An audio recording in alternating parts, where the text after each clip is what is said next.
So before we go into the demo, I just want to give one slide to contextualize this a little.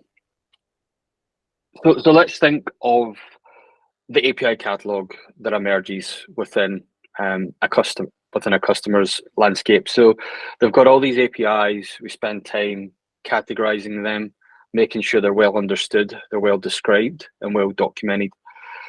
But the API catalog in isolation only does so much, right? It tells you what's there. To make the catalog work for you, you then need to publish those APIs from the catalog into an API marketplace. What that means is you can start engaging with a much wider audience. So you can have API consumers within the organization, from third parties, from the general public, if the API is right. But they can come along, they can log on to your API marketplace, they can discover APIs, and they can start to consume those APIs. But in order for an API marketplace to be a true marketplace, you need to give tools and capabilities for developers to design APIs and ultimately get those APIs onto your marketplace. And that is the second journey. And a lot of what this demo today will focus on is, okay, let's assume that there is an API not available in the marketplace. How can we go through the ideation phase, the design phase, add that API to the catalog, and subsequently get it published? So that sets the scene a little. So what I would like to do now is go into the demo and start making this a little bit more real. So here's our API marketplace. Now the first thing you'll see is, big, bold, what would you like to do? The purpose of this is to try and guide the different personas that engage with the marketplace through those tailored journeys. So the first and most obvious one is the API consumer, someone who's coming to your marketplace because they've got a business problem. They want to find an API that's going to help them. So they would click on the first button here. I want to discover APIs and build them into my apps. And simply put, that takes them to the API catalog or the available APIs. They can start browsing. And let's assume that this person is looking for an address lookup service so that they can integrate that into their web app. So they find an API, address lookup API, click in it, take a look around. They can use the mocking service to test it out. So get addresses, send.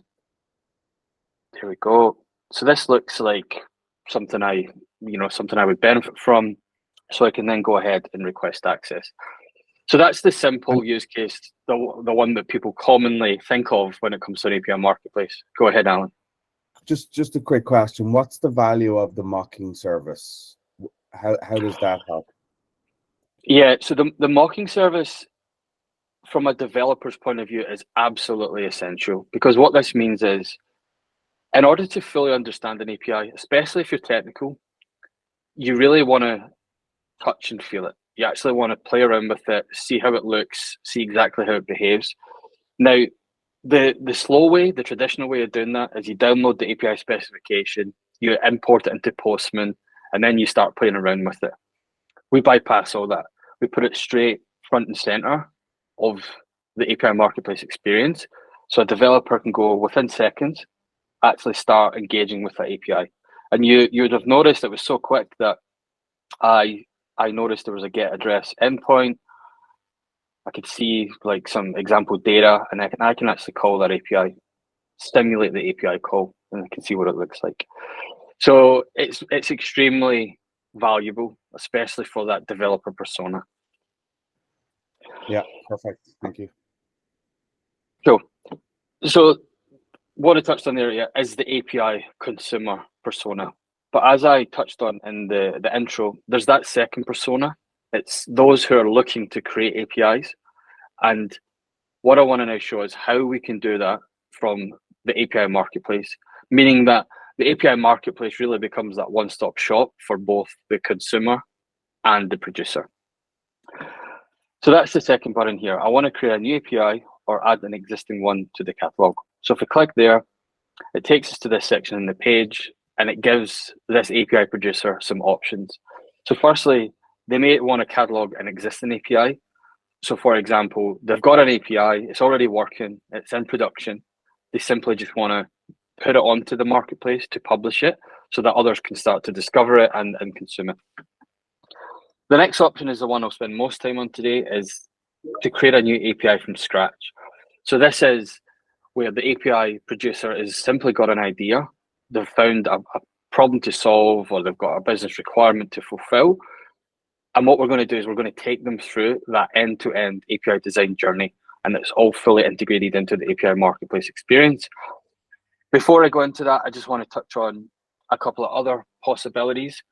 So there's the possibility of using Chat GPT, so to use AI to actually generate the API for you. So you describe it in words, and then it will produce an API for you. Something that, again, can really accelerate the design journey. And I'll touch on that at the end a bit more. And the final one is BIAN. So BIAN is the, I guess, becoming, or the industry standard for banking. So this is effectively a catalog of API specifications, I guess otherwise known as service domains. And what this does, and again, I'll show it at the end, it basically allows you to create a BIAN API with a few clicks, and it's all according to the standard, it's all correctly categorized, correctly documented. So as I said, towards the end, we'll go into that a little bit more. But for now, let's focus on the simplest journey, really, and that is creating a new API from scratch. So we select that option, we click next. So what this leads us to is a form, quite intuitive, self-explanatory, really. And we'll start by giving our API a name. So let's say it's a customer validation API. An overview, this API allows companies to validate customers. Let's say customers must be based in South Africa, as an example. Okay, product owner. So let's say that is me, but before I select my name, what you'll notice is that this is not just hard coding someone's name. This is actually looking up the contacts within your Salesforce organization. So what that means from this point in, everything that we create is actually owned by this person, and it's actually assigned to them within Salesforce. So there's full accountability, auditability, traceability all the way through the process. API type, let's assume.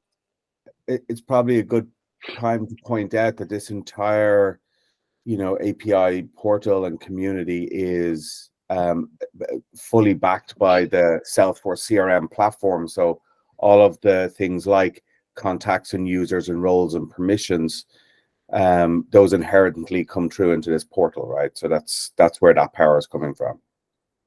Absolutely. And even to take that further, if you imagine that APIs are just another form of product, digital product, commonly, companies use Salesforce. They've already got lots of business processes such as onboarding, KYC, support type processes, and all that stuff can be reused by the marketplace. We're not having to recreate everything from scratch. We're simply standing on the shoulders of giants, really, and building upon lots of work that's already been done. Yeah. Cool. So to take this further, so we select a region. Let's say this is South Africa. When will this API go live? So remember, this is a new API from scratch. It's at the ideation phase. So we want at least an estimate of when they plan to actually launch this live. That's important because, as we'll see later on, when people come and discover this, they can see that it's not yet available. The first question they will ask is when. So if we capture that now, we can really help those API consumers later down the line. Okay, the next question is, which API template would you like to use? So I selected it's a process API, so I'm going to select the process API template. I don't want to underestimate the importance of this, is because the best way that you can simplify API design is by providing templates. So to provide the scaffolding of all the common stuff, the reusable stuff, things like error handling, security schemes, all the stuff that's repeatable but is often quite complex and developers or designers can get wrong, by putting that in a template, it means you massively accelerate the design process. So that's why, yeah, there's 4 templates here. There could be many different templates depending upon the particular context. But let's say process API and the resource. Remember, it's a customer validation API, so the resource would be customer. Okay. So hit next.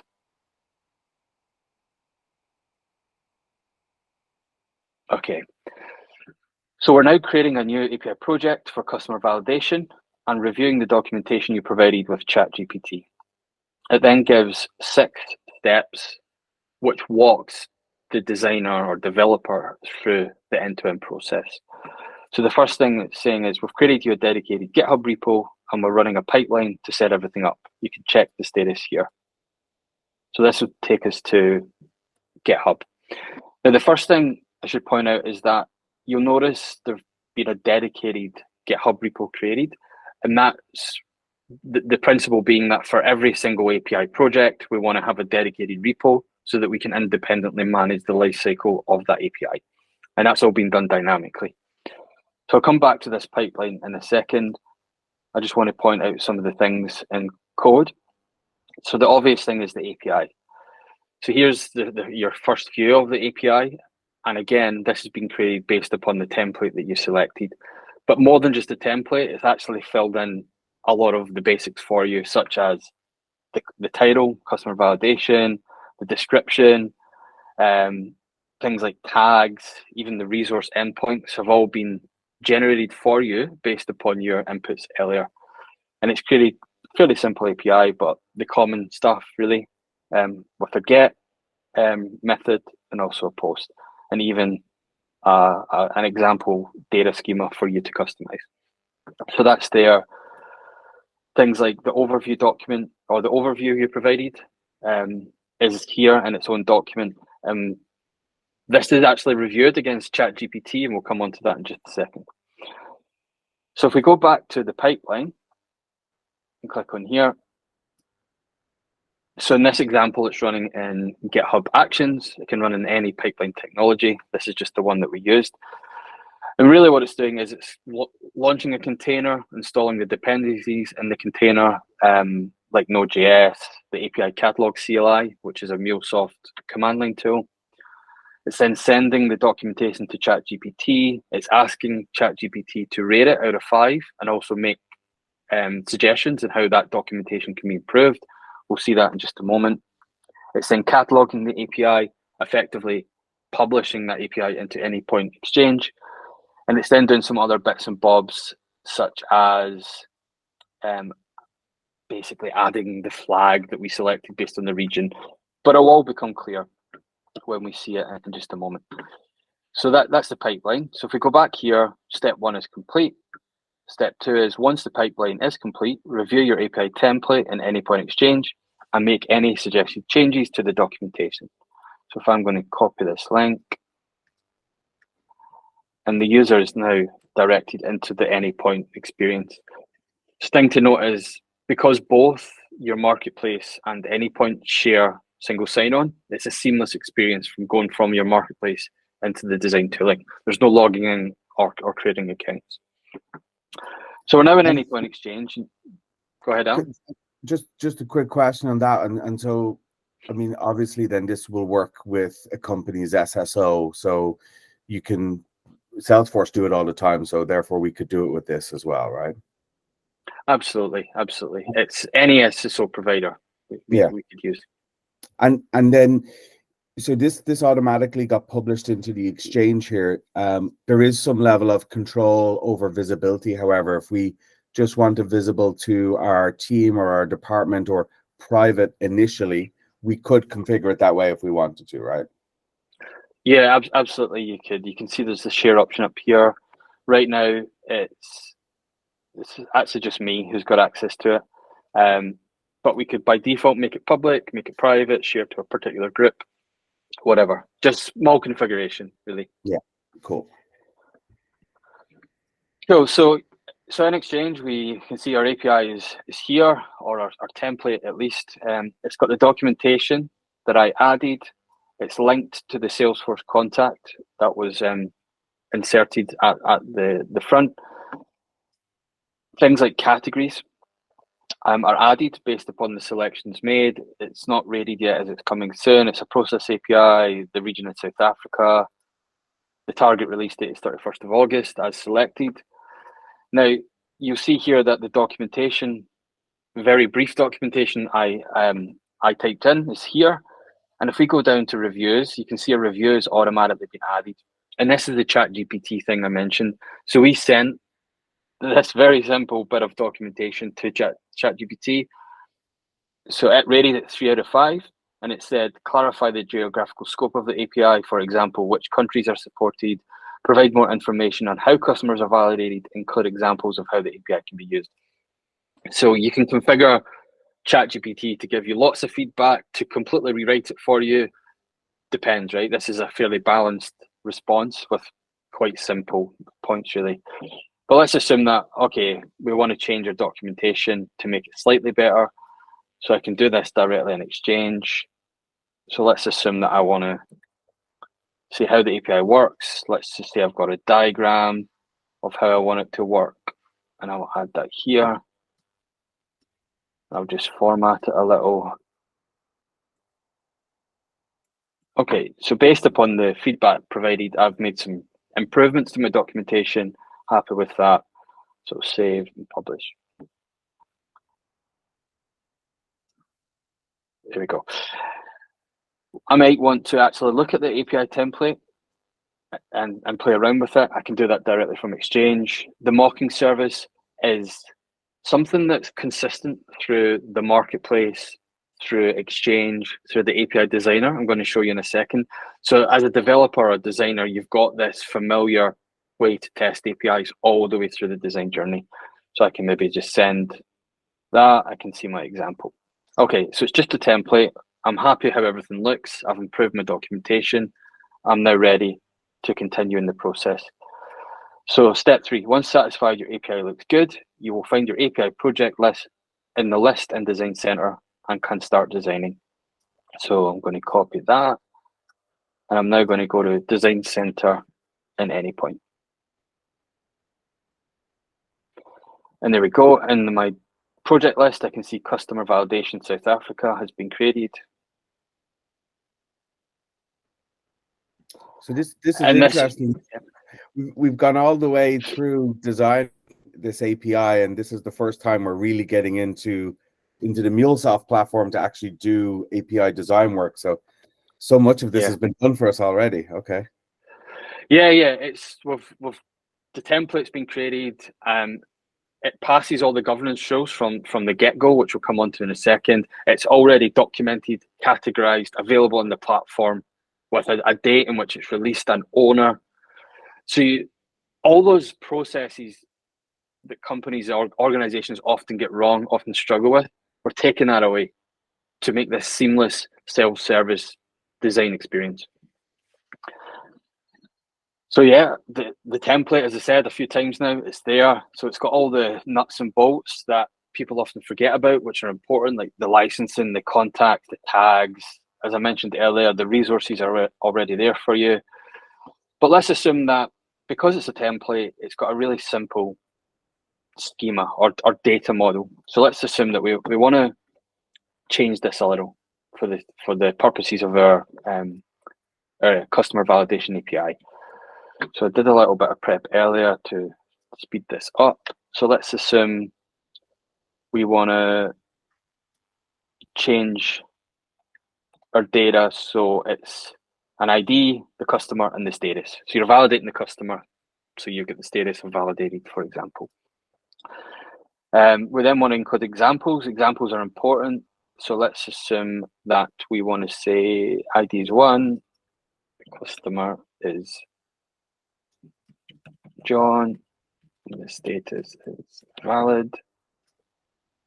Okay, we'll probably do the same here. So we'll say customer John, status valid. And then one more time, ID 1, customer John, status invalid. Okay, so I've made a few changes to my API. I've changed the data model. I now want to just see how that looks. So get, I can try it. This is again the consistent mocking service that's available everywhere. Send. Yeah, I'm happy with that. Very simple data model, but it does exactly what I need. So all in all, I'm happy with my API. Like, it's simple, as most APIs actually are. It didn't take me long to make modification to the template to get it to the point which I'm happy with. But before I do go on to the next step, there is an important thing I want to call out. And that is, if I go to here, you'll see that there's a rule set that is being added in here. So Open API best practices. And what that is, it's about 24 rules that's making sure that your API hits the best practices for Open API. So because this is based on a template, you've not seen any errors because, of course, the template is going to make sure that you follow the rules. But let's say for whatever reason, the developer makes a modification. So let's just say, I don't want to include my contact information. What you see is you start to see it change color. And if I go to here, you'll see that there's one conformance warning. It's actually saying include contact information of the person responsible for maintaining this API so they can answer any questions. It won't allow me to publish. It won't allow me to go forward in the design without or with this type of warning, or indeed any errors that happen to occur. That's important because what that means is from the very, very start, you're making sure that your APIs hit all the rules and therefore are quality straight from design. Now, rules, there is lots of out-of-the-box ones provided by Mulesoft, actually hundreds of rules, but you can write custom rules as well. So you can have completely rules that are making sure your specific API standards are followed. And the fact it's done here means, yeah, it just makes everything else that follow this a hell of a lot easier. So we're error-free. Our API is designed exactly as we want. So we're now ready to publish to Exchange. So we'll just give this a moment. So it's version 1 because it's the first version. I was going to say, I think those rules, those governance rule sets, beyond, just helping people identify who owns an API, the consistency you're going to get in your API development, even if people and teams change over time, you become very consistent and then it becomes faster to work with your APIs for everybody as well. And that has to be a massive benefit, right? Absolutely. It's huge. For the customers I've worked with who've adopted governance, endpoint governance, it's been game-changing, literally game-changing, because they're plagued with inconsistencies.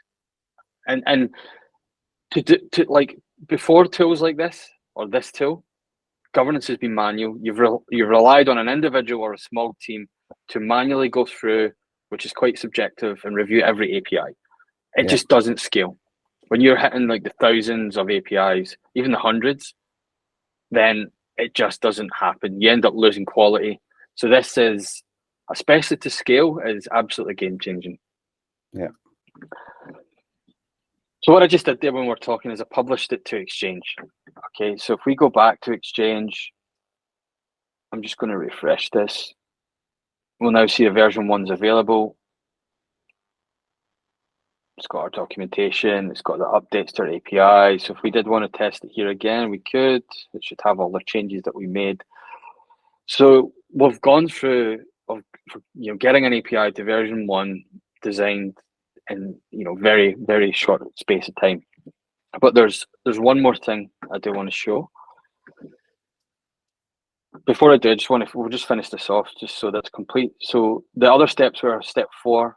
Make sure you don't have any violations or warnings. We've done that. It's fine. When you've completed your design, publish your API Exchange. We've done that. Finally, you'll find your new API in your dedicated GitHub repo. You can now implement it in your chosen gateway. So if we go back to a repo, you'll see that the changes we made were automatically synced back to the repo. So if we had to go into the API, you'll see that those data changes are there. And what we've actually done is we've created a tag for that version. So this is like really important for the overall lifecycle management of the API, because we've now got a versioned API in our repo that can now go ahead and be implemented. So someone could pick that up in Anypoint Studio, build the API implementation, deploy it to Cloud Hub. Okay, but the very last thing I want to show you is actually now publishing this API in this state onto the API Marketplace. So this is the back end of ACM, API Community Manager. This is where we control which APIs are published to our marketplace. Now, because our customer validation API has been published to Exchange, it's now available to be published to our marketplace. So if I go in here, I can see at top of the list, customer validation, add, and that's it. So I'm now going to go back to our marketplace. I'll just finish that, go up to the top. And you see that I've got this tab here, coming soon APIs. So if I hit that,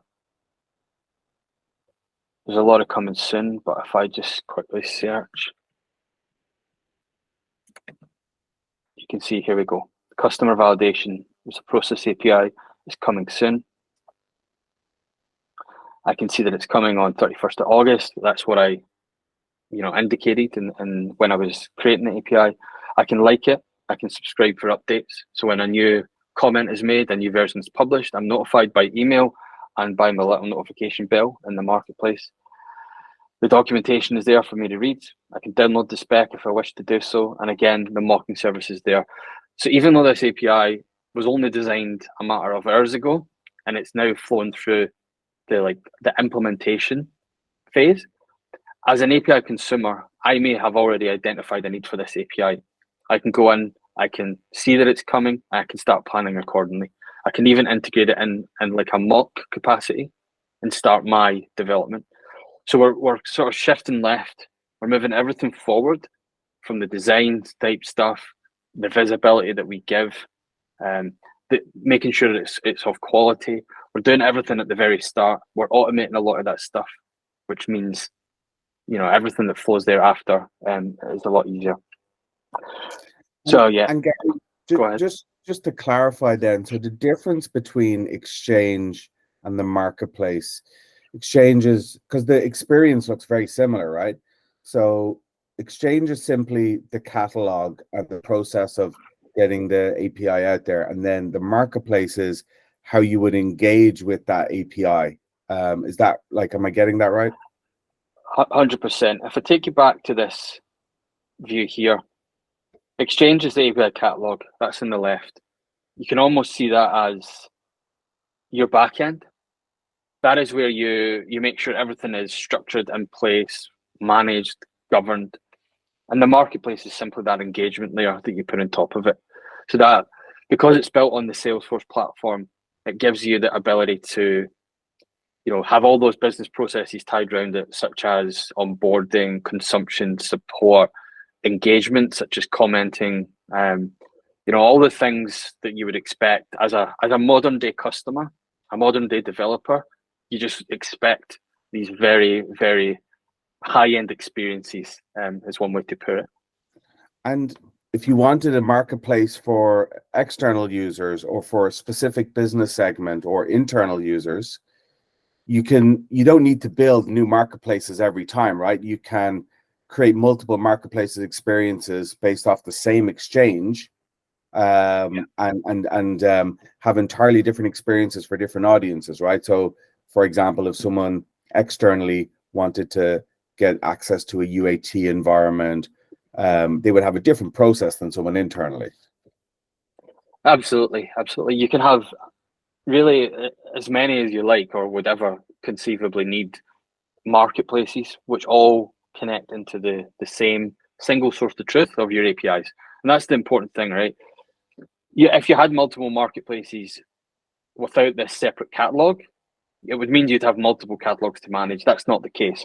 One single source of truth for your APIs, publish them to any experience, any marketplace you wish.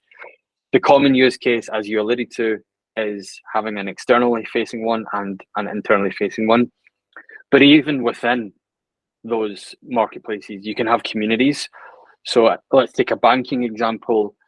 In your external marketplace, you could have a fintech community, like a small subsection that's got information, processes, APIs specific to the fintech community.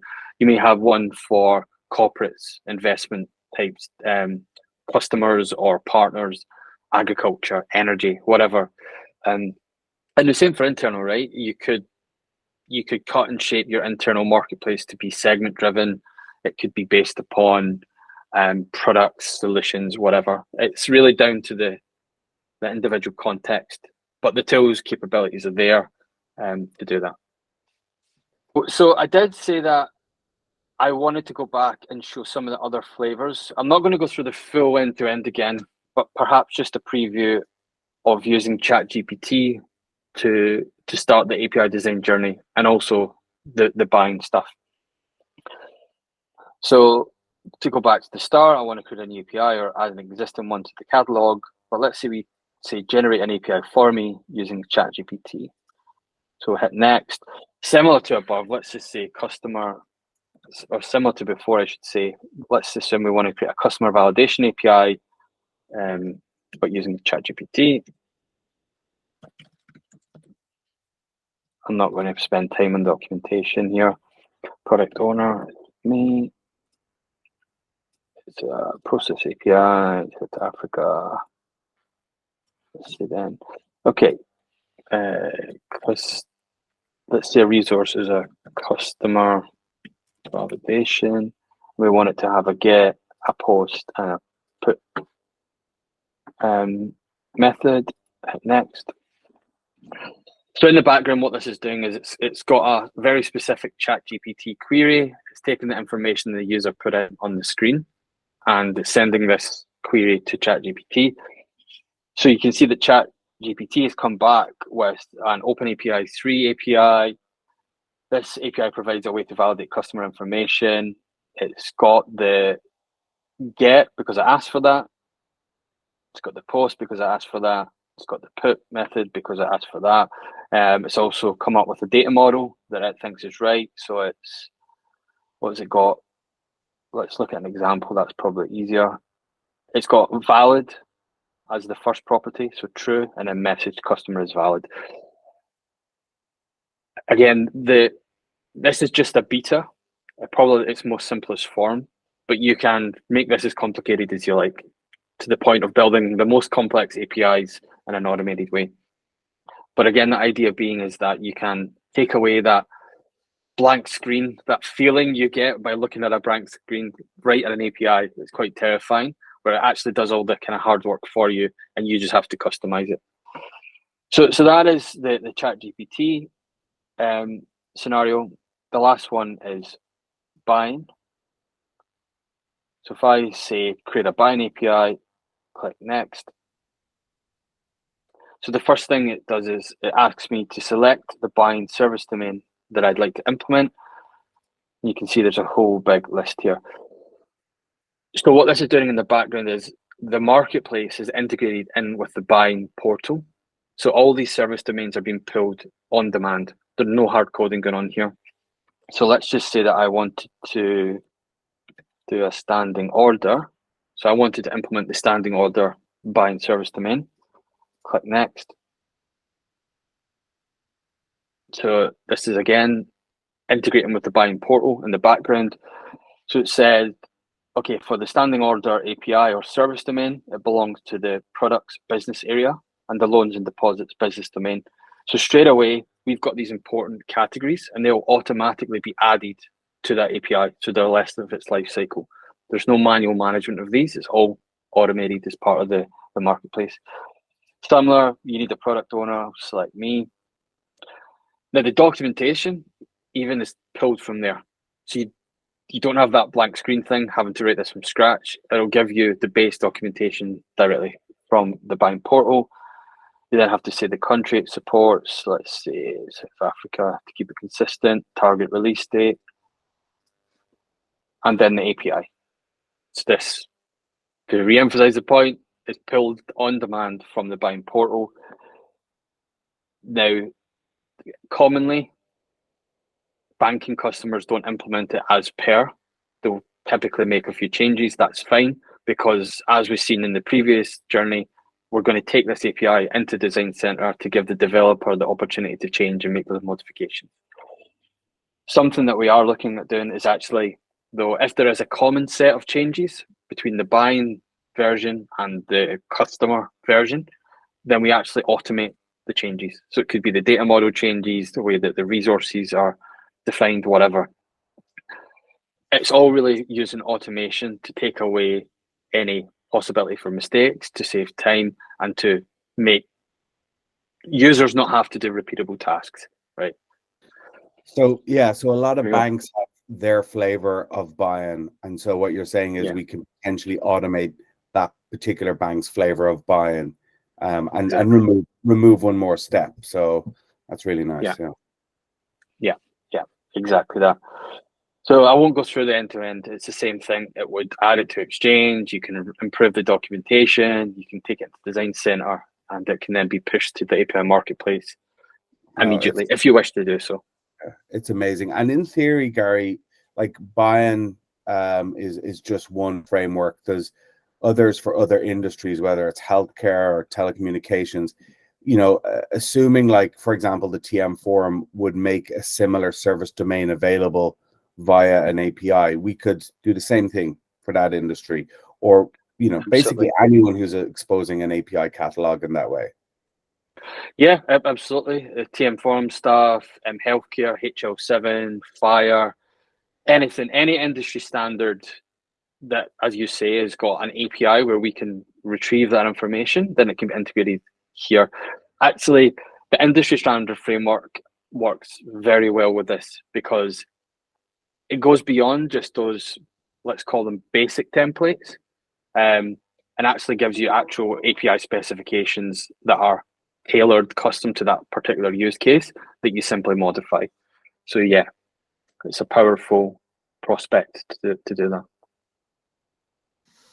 And then this then simplifies the process of building integrations and flows in your organization, so that as an integration developer, you just log into your Mulesoft environment, and now all of the APIs that people have been creating, you can just assemble them into the flows you want. So that customer validation API, for example, bringing that into a flow into Salesforce would be very, very simple, because you have your Salesforce connectors, your validation API, you may have a few other processes, and then the experience might be the customer mobile app, and there's probably someone's built the mobile app experience API. So this is the coming together of the people who are building the APIs, the people who are building the business processes and flows, and the experience people, the people trying to build new products and new experiences for customers. This is how it all kind of comes together, right? Absolutely. And you touched on something really powerful that I haven't mentioned here, and that is, because the marketplace is built on Salesforce, because we have that connection between Salesforce, where the marketplace is hosted, and their API catalog, it means that every API in the catalog becomes an invocable service within your Salesforce org. And I think this is what you were alluding to there. So in Salesforce speak, it becomes an external service. And that means that customer validation API becomes a first-class citizen within your Salesforce ecosystem. So if you want to build a flow and you want to use that customer validation service, it's a case of drag and drop, clicks, not code, to use that customer validation within flow. There's no doing, integration to, a generic API endpoint. It's all there. The Apex variables are created for you. So it makes that flow development super, super simple. And it is another massive benefit of being built on the Salesforce platform, is we've got that very tight first-class integration between Anypoint and the Salesforce platform. So exactly. So when the experience is Salesforce, it's even easier again. You just consume, like you say, you just consume Yeah. the APIs. I love that. I love that. That's amazing. Thank you so much for taking us through this. Any final comments on this that you want to add?